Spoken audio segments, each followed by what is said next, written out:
फिर 3 साल पहले मानसून में भयंकर तूफान आया। नदी उफान पर थी। हवा इतनी तेज थी कि इमली के पेड़ की डालियां टूट गईं और बारिश इतनी तेज कि हम सब टपकती छतों के नीचे दुबककर मारियम्मन से दया की प्रार्थना कर रहे थे। सेल्वम ने अपनी नाव किनारे के आम के पेड़ से बांध रखी थी, लेकिन रस्सी टूट गई। सुबह तक नाव गायब थी, कहीं बहकर टूट चुकी थी। मैंने उसे उस दिन कीचड़ में खड़े देखा जहां उसकी नाव हुआ करती थी।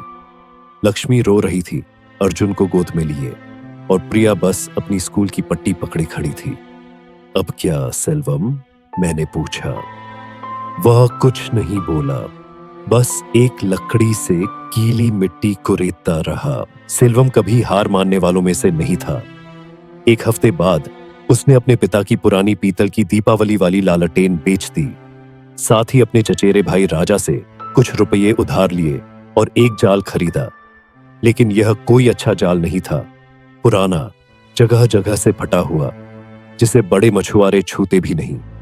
जब मैंने उसे कंधे पर लटकाए देखा तो उसने बस कहा, यही बचा है मेरे पास, कुछ तो है, न होने से बेहतर।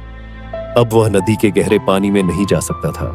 वह किनारे के पास उथले पानी में खड़ा होकर जाल फेंकता। गांव के बच्चे, प्रिया भी, हंसते जब उसका जाल चट्टानों में फंस जाता या खाली बाहर आता। अप्पा, आप नई नाव क्यों नहीं लेते? प्रिया पूछती। जल्द ही कन्ना, वह कहता। लेकिन हम सब जानते थे कि यह बस एक उम्मीद थी, कोई वादा नहीं। जो मछलियां मिलती वे इतनी छोटी होती कि सिर्फ घर के खाने के लिए काफी होती, बाजार में बेचने के लिए नहीं। लक्ष्मी ने अपने कांच के चूड़ियां पहनना बंद कर दिया, वे भी बेच दी गईं। महीनों तक सेल्वम जाल डालता रहा। सुबह से शाम तक उसके हाथ मेहनत से और मजबूत हो गए, चेहरा थकावट से और गहरा जाता गया। ज्यादातर बार मछलियों की जगह जाल में कचरा आता, शहर से बहकर आए प्लास्टिक बैग, सड़ी हुई केले की पत्तियां, यहां तक कि एक जंग लगा साइकिल का पहिया भी। नदी मेरा मजाक उड़ा रही है, वह बड़बड़ाता, लेकिन फिर भी रुकता नहीं था। एक शाम पोंगल के दौरान मैं अपने पोते के साथ वहां था जब सेल्वम ने कुछ अजीब निकाला। जाल भारी था और उसे किनारे तक खींचने में काफी जोर लगाना पड़ा। कोई मछली नहीं थी, बस कीचड़, उलझी हुई रस्सियां और कुछ चमकता हुआ। वह घुटनों के बल बैठकर उसे सुलझाने लगा और एक अंगूठी निकाली, सोने की नहीं, शायद चांदी की, हरे पत्थर के साथ। कोई अमीर आदमी का गिरी हुई होगी, उसने कहा। मैंने कंधे उचका दिए। बेच दो, कुछ पैसे मिल जाएंगे। लेकिन उसने सिर हिला दिया। यह मेरा नहीं है। गांव में बात जल्दी फैल गई। कुछ लोगों ने कहा कि वह अंगूठी श्रापित है, लेकिन सेल्वम ने परवाह नहीं की। वह उसे साफ करके रविवार को पंचायत में ले गया और पूछा, किसी की खोई हुई है? किसी को नहीं पता था, लेकिन गांव के डाकिया गोपाल ने कहा कि वह पास के कस्बे में पूछेगा। 2 हफ्ते बाद एक औरत गांव आई, सादी सूती साड़ी में, बालों में सफेदी। उसने अपना नाम मीना बताया। वह 30 किलोमीटर दूर एक स्कूल में पढ़ाती थी। यह मेरे दिवंगत पति की आखिरी निशानी थी, उसने कहा। यह ज्यादा कीमती नहीं, लेकिन मेरे लिए सब कुछ है।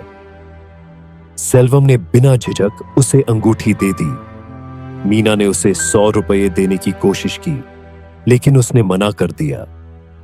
रख लो, उसने बस इतना कहा। मेरे पास मेरा जाल है। लेकिन मीना ने जबरदस्ती रुपये वहीं एक पत्थर के नीचे रख दिए। वह 100 रुपये ज्यादा नहीं थे, लेकिन एक शुरुआत थी। सेल्वम ने उससे लकड़ी खरीदी और खुद नाव बनाने लगा। उसने पहले कभी नाव नहीं बनाई थी, लेकिन अपने पिता को देखते हुए सीखा था। रात में जब गांव सो जाता तो लकड़ी के ठोकने की आवाज सुनाई देती। लक्ष्मी दिया पकड़े मदद करती और प्रिया व अर्जुन लकड़ी को घिसकर चिकना करते। महीनों बाद जब कार्तिकेय का त्योहार आया तो उसकी नई नाव तैयार थी। सुंदर नहीं थी, लेकिन मजबूत थी। अब वह फिर गहरे पानी में जा सकता था और मछलियां भी ज्यादा पकड़ने लगा। कैटफिश, रोहू, इतनी कि बाजार में बेच सके। लक्ष्मी ने नए चूड़ियां खरीदी और प्रिया को स्कूल जाने के लिए एक पुरानी साइकिल मिली। कुछ महीनों बाद मीना फिर गांव आई, इस बार अपने एक दोस्त के साथ जो कस्बे में मछली की दुकान चलाता था। तुम्हारा जाल अच्छा है, उसने कहा। मुझे हर हफ्ते मछली चाहिए, स्टेडी ग्राहक चाहिए। सेल्वम ने सिर हिलाया, संदेह से लेकिन उम्मीद के साथ। अब वह हर हफ्ते कस्बे में मछली भेजने लगा और पहले से ज्यादा कमाने लगा। फिर भी उसने अपना पुराना जाल घर के बाहर एक कील पर टांग दिया। इसे फेंक क्यों नहीं देते? मैंने एक दिन पूछा। वह मुस्कुराया, जो वह कम ही करता था। यह मछलियों के बारे में नहीं है अन्ना, उसने कहा।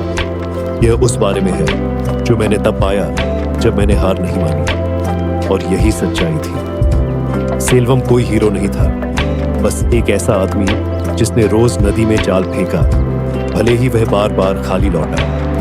आज भी वह अपनी नाव चलाता है। उसके बच्चे बड़े हो गए हैं और उसकी मदद करते हैं। कावेरी अब बदल गई है। कहते हैं कि अब कम कचरा और ज्यादा मछलियां हैं, लेकिन उसकी कहानी हमेशा रहेगी। ये कोई चमत्कार नहीं, कोई फिल्मी बात नहीं, ये कदमपुर की सच्चाई है। अगर आप बार बार कोशिश करते रहो तो एक टूटा फूटा जाल भी जिंदगी बदल सकता है।